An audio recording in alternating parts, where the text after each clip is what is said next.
Days, a young boy in his 6th standard, his elder sister and his parents were off to their native place as usual. They usually stayed in their father's sister's place at Vadagara. His father's sister, the boy's father's sister, had prepared some excellent fish curry and boiled rice for them. All of them had a very good meal, and in the evening they freshened up themselves and were sitting in the veranda. Suddenly the climate changed. The weather became very dark. There was heavy thunder and lightning, and it began to pour. It was as if Almighty was taking pictures from above because of the lightning. This boy's father's sister, Muttama, what we call in Malayalam, pointed to the boy and asked his mother, "Do you remember the day when he was born?" The boy's mother said, "How can I ever forget it?" She said it was very similar to this day. It was raining, there was thunder, and there was lightning. The small boy, who was lying on his mother's lap, got up because they were speaking about him and asked his father's sister, "Please continue." And she said, it was May 25th, 1972, on a very similar day. The rain gods had just opened up and the rain began to pour. There were no autos at that time. The buses were very few, and it was very difficult to take your mother to the hospital. Luckily, your mother's cousin, Mr. Krishnan, who happened to pass by on his way back from college, came to our house. On knowing the situation, he took your mother, me, to the hospital. This old lady said, "I don't know how we reached the hospital. It was a miracle." Just by the time we reached the hospital, your mother delivered a small, skinny baby. The small boy was wailing at the top of his voice. I thought his throat would break. I knew the small boy was hungry, but I didn't know what to give him. I searched for water. I couldn't find any. I saw a small flask which Unni had bought, which had black tea in it. I poured the black tea in a glass of water, dipped my finger in it, and put it in your mouth. You lapped it up, she said. 4 or 5 drops I gave you, and you stopped crying. Yes, ma'am, naughty fellow. You are that person who had black tea instead of mother's milk as your food. Yes, that boy is Girish Paniker standing before you today. Though I was born in Vadagara in Kerala, I had my education completely in Hubli. My father worked for South Central Railways and he was posted in Hubli. I cannot forget those days in Hubli when I studied in St. Mary's High School. Those days when we come back from school, playing Lagori, Gilli Dandu, Dabadibi, Ice Spice, all these games is still in my memory. I was excellent in studies. I never stood second in the class, right?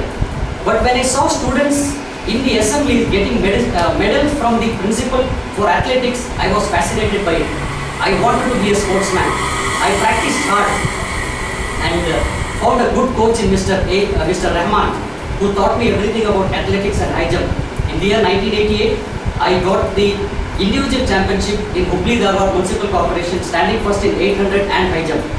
In the very same year, I got 3rd prize in high jump for the state level competitions. I was the only fellow to jump more than my height. I was short right from the beginning.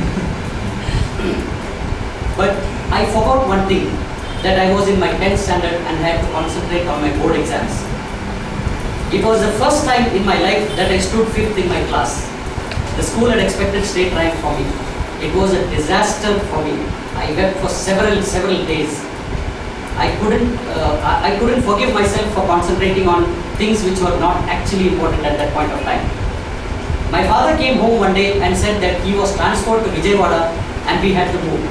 I could not bear this either, because from nursery to 10th I had a very good bonding with all my friends. I had to part with them.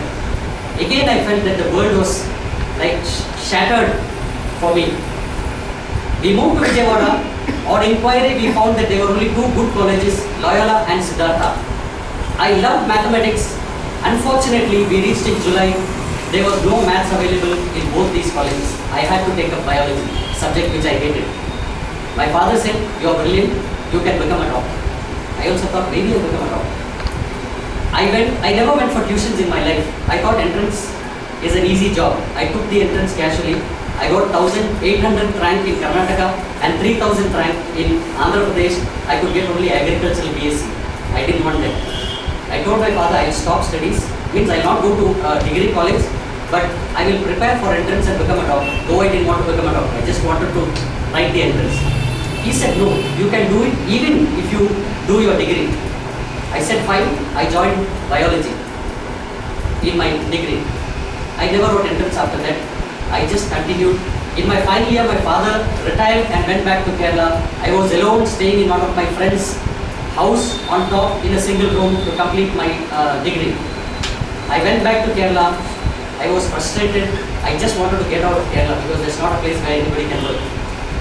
My sister, who was studying for journalism at that point of time, she sent me an ad for GlaxoSmithKline Pharmaceuticals as a medical representative. I applied, I got through. 2 words about my sister. She was not as intelligent as I was. She was a normal girl, but she was focused right from the beginning that she wanted to be a journalist. She ended up being a journalist with Deccan Herald in Bangalore. I did many things, went behind everything, did it okay, but never got to anywhere. After my job, my passion for studies continued. I did my MBA. I wrote the entrance for MBA at Trichy, got selected. At the same time, I became an ABM with Glaxo. I had to quit studies. I had to take up a job.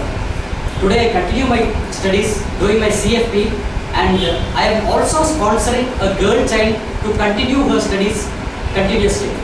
My aim is, as long as I continue to do a job, each year I would like to increase the number of students that I sponsor for their education completely.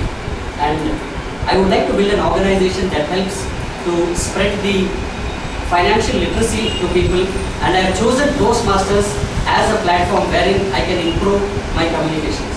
Over to you.